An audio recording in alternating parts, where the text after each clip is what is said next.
Vous écoutez le podcast de la famille de Tejet. Message du collectif Pléiadien. La transformation du corps.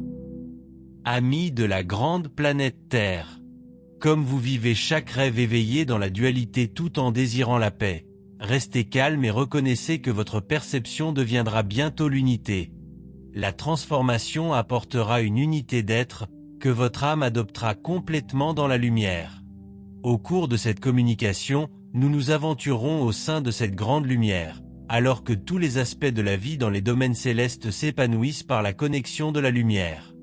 Ceux qui reçoivent cette communication résonneront, car la lumière intrinsèque cherchera la lumière auprès d'autrui.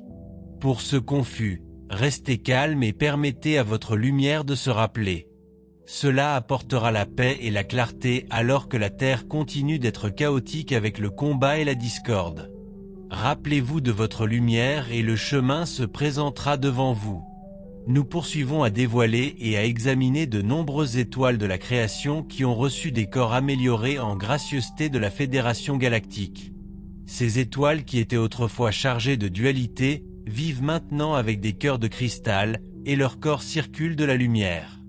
Lors de la création des âmes en Elohim, les formes corporelles étaient inexistantes, et l'essence de l'Esprit sacré dansait dans l'unité.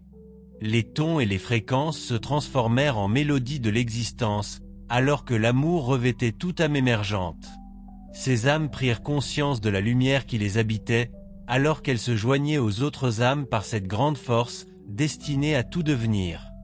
Les âmes d'Akai et d'Aya s'aventurèrent pour explorer toutes les possibilités. Ces deux âmes bien-aimées créèrent leur propre corps.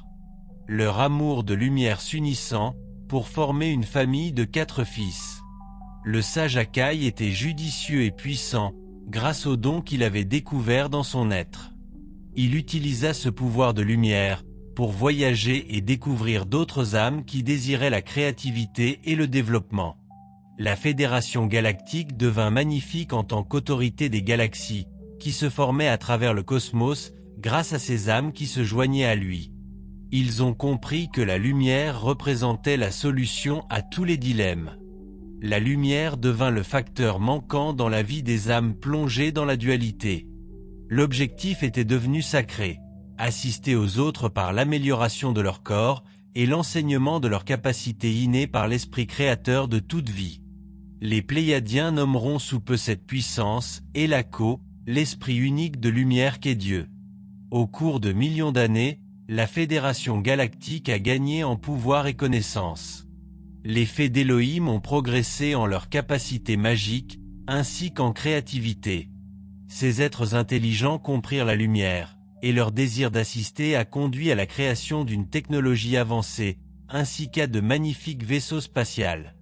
En visitant la Terre pendant des millénaires, ils ont apporté une aide précieuse aux âmes originaires de la Terre, dont la durée de vie était limitée, et dont l'incarnation dans des rêves éveillés ne leur permettait pas de progresser dans l'essence de leur être.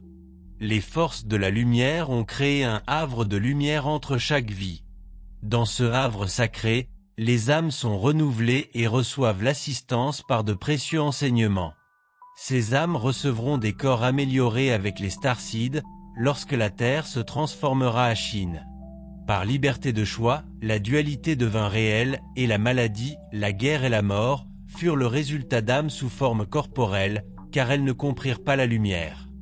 La liberté de choisir est un don qui porte des variables illimitées. La Terre, telle que vous la connaissez actuellement, ne peut maintenir ni soutenir les êtres qui marchent, se combattent et se détruisent les uns les autres. À ceux qui s'éveillent et comprennent ce qui leur est présenté, sachez en vérité que vous resterez dans la dualité jusqu'à Chine. Cependant, la lumière que vous portez maintenant, ainsi que pour les autres, est une capacité de chaque âme qui la souhaite. Ceux qui choisissent de sombrer dans l'obscurité ne survivront pas les moments à venir. Lorsque les corps seront améliorés par la Fédération Galactique, sachez en vérité que seuls les sages ont cette capacité créative. Une fréquence est projetée du bout des doigts vers chaque être, qui sera amélioré pour faire circuler la lumière avec un cœur de cristal. Chacune des étoiles Elohim ont choisi des sages qui occupent des positions de grand honneur et de pouvoir. Pour chaque étoile pléiadienne, Il existe un sage qui est aussi membre de la Fédération galactique. Ces âmes puissantes organisent des assemblées sur leur étoile, et rassemblent tous pour partager les nouvelles et leur grande sagesse. Elles parcourent également la beauté du cosmos, à bord de vaisseaux mers magnifiques. Voici les noms pertinents dont vous vous rappellerez, lors de votre transformation. Le sage Akai de Tejet. Le sage Sananda de Mérop. Le sage Lemia d'Electre. Le sage Yaoula de Stérop. Le sage Minoé d'Atlas. Le sage Manakak d'Alcyone. Le sage Bashda de Séléno. Le sage Azopla de Maya. Le sage Wanovar d'Arcturus. Le sage Ashtar de Sirius. Le sage Rocher de la galaxie d'Andromède. Le sage Mikosa de la constellation d'Orion. Ces chefs de file de la lumière et de l'unité reconnaissent les faiblesses de la dualité. Ils recrutent les autres pour qu'ils rejoignent les forces de la lumière, afin de transcender la mort, en vivant dans la puissance de la lumière. Les animaux des domaines célestes vivent en paix, avec toutes les âmes de l'être. Ils ne connaissent ni la mort, ni la maladie. Ceux qui reçoivent cette communication ne mourront jamais, en tant qu'âme infinie. Vous visitez l'école terrestre dans la phase finale, de la transition vers la lumière. Vous devenez réel, complet et libre. Rappelez-vous qui vous êtes. En lumière, il existe une unité d'esprit. Nous sommes le collectif des Pléiadiens. Nous vous aimons tellement.